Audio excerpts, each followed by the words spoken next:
Kebawah Dulia Maha Mulia Paduka Seri Baginda Sultan Haji Hassanal Bolkiah Muizzaddin Wadaulah Ibni Almarhum Sultan Haji Omar Ali Saifuddin Za'dul Khairiwaddin Sultan dan Yang di-Pertuan Negara Brunei Darussalam bertitah negara Brunei Darussalam mengulangi ikrar untuk terus bekerjasama dengan ahli-ahli Pertubuhan Bangsa-Bangsa Bersatu PBB yang lain dan melaksanakan komitmen dan tanggungjawabnya bagi memastikan penduduk dunia dapat terus hidup dalam keadaan aman serta menikmati pembangunan dan kemajuan.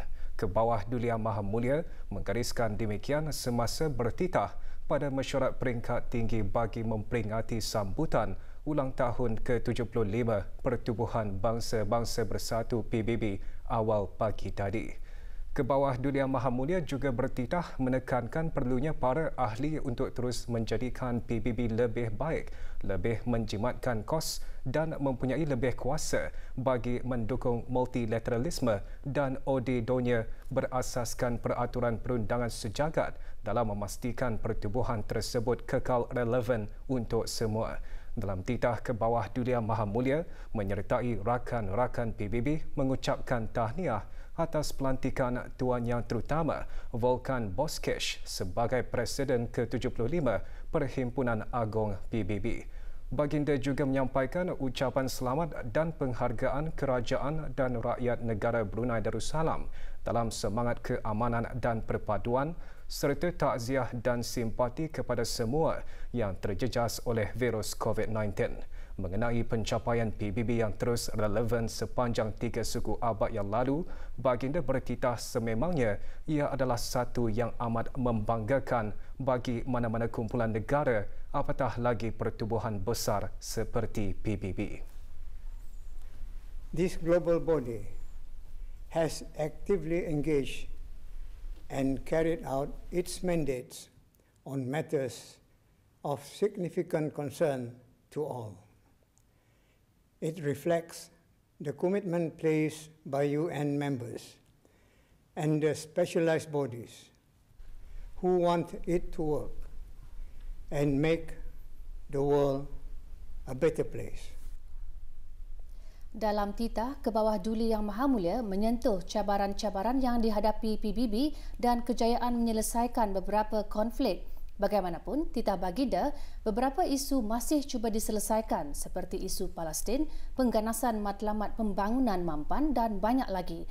Dan kini, dunia diuji pula dengan ancaman-ancaman baru seperti perubahan iklim dan pandemik COVID-19. Over the years, we have faced many challenges and were able to resolve conflicts in Bosnia, Timor-Leste, and closer still to us in ASEAN, in Cambodia. However, the question of Palestine, terrorism, achieving the Sustainable Development Goals, and many others remain work in progress. And now, we are facing new unprecedented challenges in our lifetime, like climate change and the COVID-19 pandemic. If history has taught us anything, it is that we could not have realized such achievements without the strong support and commitment from all nations. Not by abandoning the UN when it becomes politically difficult, but by working together and by seeking convergence both at the national and international levels. Kebawah Dulia Maha Mulia bertitah PBB tidaklah sempurna dan kos pengendaliannya terus meningkat dari tahun ke setahun. Namun titah baginda tidak ada cara lain yang mampu mengambil alih peranannya. Therefore, we must continue to make it better, more cost-effective, and more empowered to support multilateralism and a world order based on the universal rule of law in ensuring this organization remains relevant to us all. Integral to this is the commitment by all member states to ensure that every nation uphold and respect the principles of sovereignty and territorial integrity as enshrined in the UN Charter, and where small countries like Brunei Darussalam can rely on and have our voice heard as equals among all nations, big or small.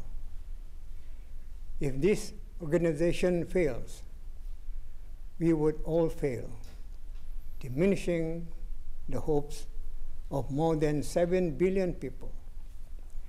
It was in this spirit that my country joined this family of nations more than 35 years ago. Brunei Darussalam continues its pledge to work together with all member states and carry out our commitment and responsibilities, as well as pay our dues, to ensure that the world and its people will continue to live in peace, to develop and progress. Duli Yang Teramat Mulia Paduka Seri Pengiran Perdana Wazir Sahibul Himmah wal Waqar Pengiran Muda Muhammad Bolkiah Ibni Almarhum Sultan Haji Omar Ali Saifuddin Sa'dul Khairi Waddin petang tadi berkenan menerima menghadap ketua-ketua perwakilan asing ke negara Brunei Darussalam yang baharu secara berasingan. Majlis menghadap berlangsung di Balai Penghadapan Bukit Kayangan. Duli Yang Teramat Mulia mula-mula berkenan menerima menghadap Tuan Yang Terutama John Virgo, Pesuruh Jayatinggi British ke negara Brunei Darussalam. Tuan Yang Terutama menyembahkan surat tauliah pelantikannya ke hadapan Majlis ke bawah Duli Yang Maha Mulia Paduka Seri Baginda Sultan dan Yang di-Pertuan negara Brunei Darussalam pada 10 September 2020.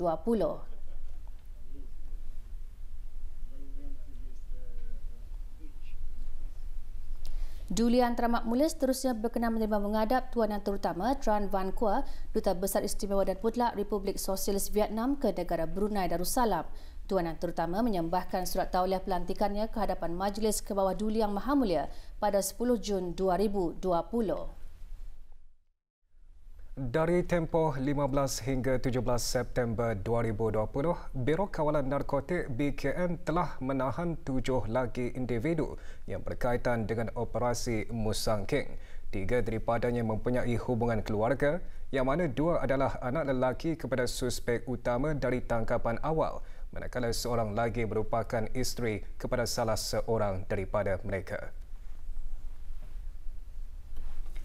Ketiga-tiga suspek berumur dalam lingkungan 26 ke 36 tahun dan adalah rakyat tempatan kecuali suspek perempuan.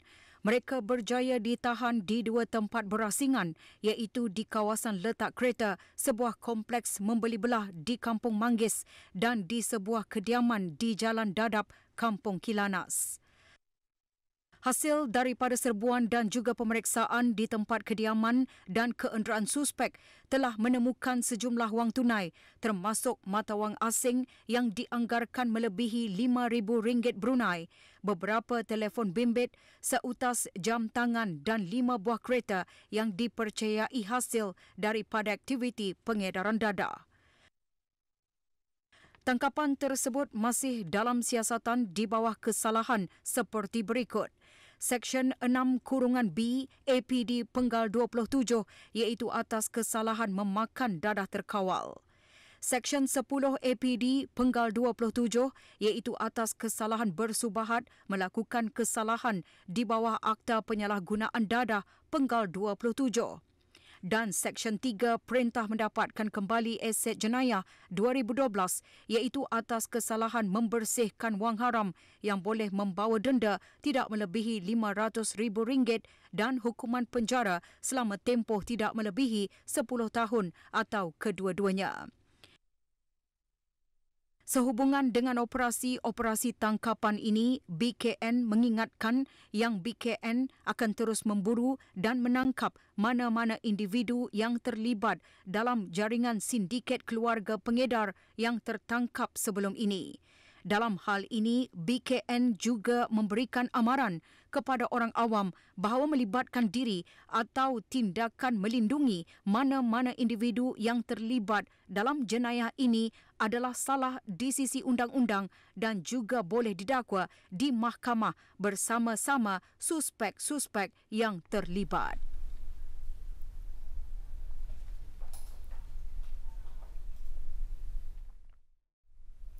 ...447 individu menjalani pengasingan diri mandatori pada ketika ini dengan tidak ada kes jangkitan baru dicatatkan hari ini. Kementerian Kesihatan dalam sarian akhbar mengenai perkembangan situasi jangkitan COVID-19 turut memaklumkan jumlah keseluruhan jangkitan kekal 145 kes dengan kes yang sembuh seramai 142 orang.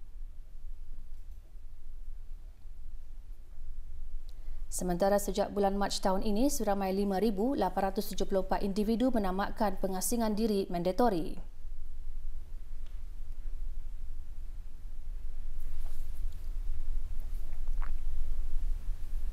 ...353 sampel ujian virus SARS-CoV-2 telah dilaksanakan dalam tempoh 24 jam lalu, menjadikan jumlah keseluruhan ujian makmal yang dijalankan sejak Januari 2020 sebanyak 56,691 ujian. Bagi maklumat lanjut dan perkembangan terkini, layari laman sesawang Kementerian Kesihatan dan talian seperti yang tertera.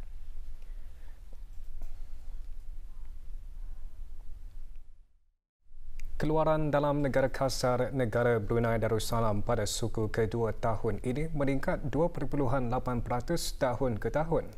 Butirannya menyusul selepas ini.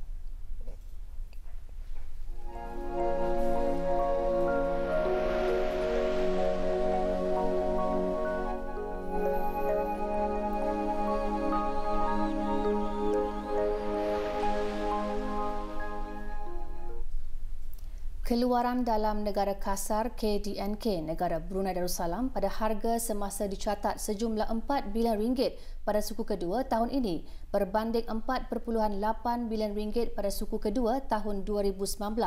Sektor minyak dan gas berangkumi aktiviti pelumbungan minyak dan gas dan pembuatan gas asli cecair LNG bernilai 1.9 bilion ringgit yang menyumbang sebanyak 46.8% kepada jumlah nilai tambah kasar. Sementara itu, sektor bukan minyak dan gas yang kini terbasuk aktiviti hiliran seperti pembuatan produk petroleum dan kimia menyumbang sebanyak 53.2% dengan nilai 2.1 bilion ringgit. Menurut siaran media Jabatan Perancangan Ekonomi dan Statistik Kementerian Kewangan dan Ekonomi, pada harga tetap KDNK pada suku kedua 2020 meningkat sebanyak 2.8% tahun ke tahun. Ini disebabkan peningkatan dalam sektor bukan minyak dan gas sebanyak 8.1%, manakala sektor minyak dan gas mencatatkan penurunan sebanyak 1.3%.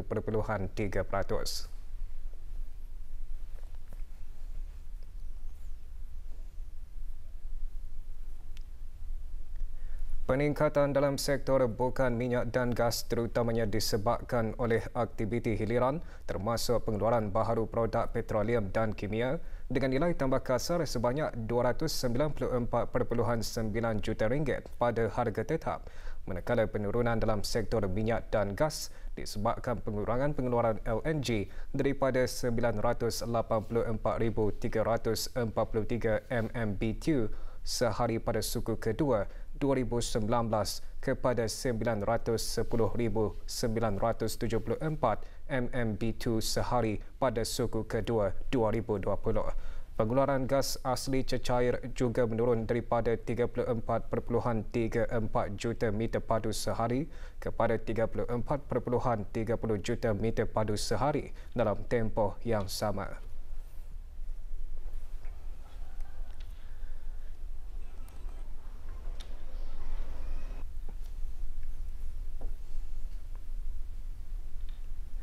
Mengikut jenis kegiatan ekonomi pertumbuhan positif tahun ke tahun pada suku kedua 2020, terutamanya disebabkan peningkatan dalam sektor industri sebanyak 6.6%, berikutan pengeluaran baharu produk petroleum dan kimia. Bagaimanapun, sektor perkhidmatan menurun 3.6%, antara lain disebabkan oleh penurunan dalam subsektor seperti pendidikan, perkhidmatan kerajaan dan pengangkutan udara. Penurunan dalam subsektor perkhidmatan pendidikan 18.4%, selaras penurunan perkhidmatan pendidikan kerajaan dan swasta. Dalam pada itu, penularan jangkitan wabak COVID-19 menyebabkan penurunan beberapa aktiviti perkhidmatan seperti subsektor pengangkutan udara sebanyak 93.1% disebabkan pengurangan operasi perjalanan.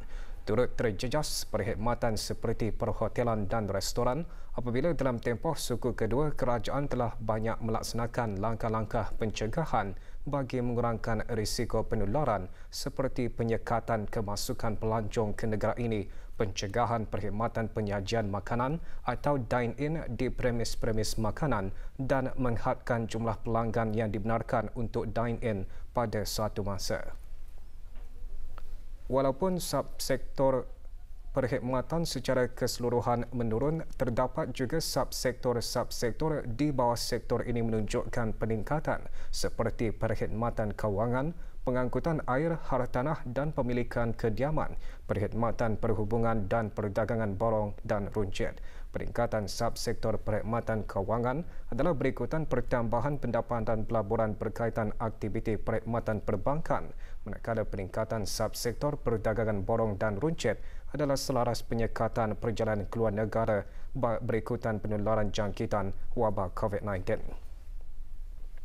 Sektor pertanian, perhutanan dan perikanan juga mencatatkan penurunan 4.4% berikutan pengurangan pengeluaran subsektor-subsektor perikanan, ternakan dan perhutanan. Walau bagaimanapun ia diimbangi pertumbuhan positif dalam subsektor sayur-sayuran, buah-buahan dan pertanian lain yang berkembang sebanyak 7.6%. Mengikut pendekatan perbelanjaan, pertumbuhan KDNK disebabkan peningkatan permintaan luar, iaitu ekspor barangan dan perkhidmatan sebanyak 16.5%, berikutan ekspor baharu produk petroleum dan kimia. Manakala permintaan dalam negeri mencatatkan penurunan 15.9% disebabkan penurunan perbelanjaan kapital dan perbelanjaan penggunaan akhir kerajaan. Namun diimbangi peningkatan perbelanjaan penggunaan akhir isi rumah sebanyak 2.7%. KDNK adalah ukuran bagi jumlah nilai barangan dan perkhidmatan yang dikeluarkan dalam tempoh tertentu setelah ditolak kos barangan dan perkhidmatan yang digunakan dalam proses pengeluaran. Laporan penuh KDNK suku kedua 2020 boleh diperoleh melalui laman sesawang www.deps.gov.pn. Bahasa isyarat merupakan cara menyampaikan kata dan ayat yang dilakukan dengan gerakan tangan dan ekspresi yang perlu dipelajari secara meluas. Melalui bahasa isyarat tersebut, ianya boleh membantu merapatkan jurang komunikasi antara masyarakat dengan orang kelainan upaya OKU. Pendengaran telah mengongsikan maklumat ilmu pendapat dan juga bagi memahami secara mendalam serta menjaga kesejahteraan golongan berkenaan. Sehubungan itu, bahagian perkhidmatan orang kelainan upaya Jabatan Pembangunan Masyarakat dengan kerjasama Persatuan Orang Kurang Pendengaran OKP mengadakan bengkel asas bahasa isyarat kali pertama bagi tahun ini. Bengkel 3 hari itu diadakan di Dewan Kemasyarakatan Kampung Bukit Beruang, Tutong. Perasmiannya disempurnakan oleh Pengiran Muhammad Amir Rizal bin Pengiran Haji Mahmud Setiausaha Tetap Pentadbiran Kewangan dan Estate Kementerian Kebudayaan Belia dan Sukan. 50 orang menyertai bengkel yang antara lain bertujuan untuk memberi kesedaran dan pendedahan kepada masyarakat bahawa bahasa isyarat merupakan medium yang amat penting bagi OKU pendengaran apabila berada di kalangan masyarakat awam.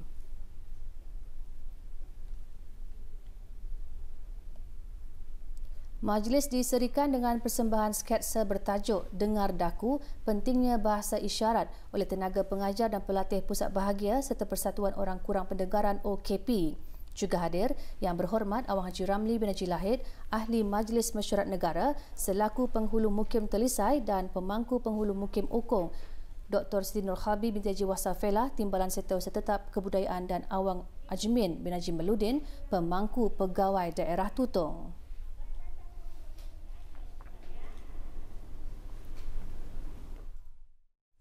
Bekalan elektrik di beberapa kawasan di daerah Brunei dan Muara akan terjejas esok dan hari Khamis. Gangguan disebabkan oleh pemeliharaan kawat atas. Kita ikuti maklumat mengenainya.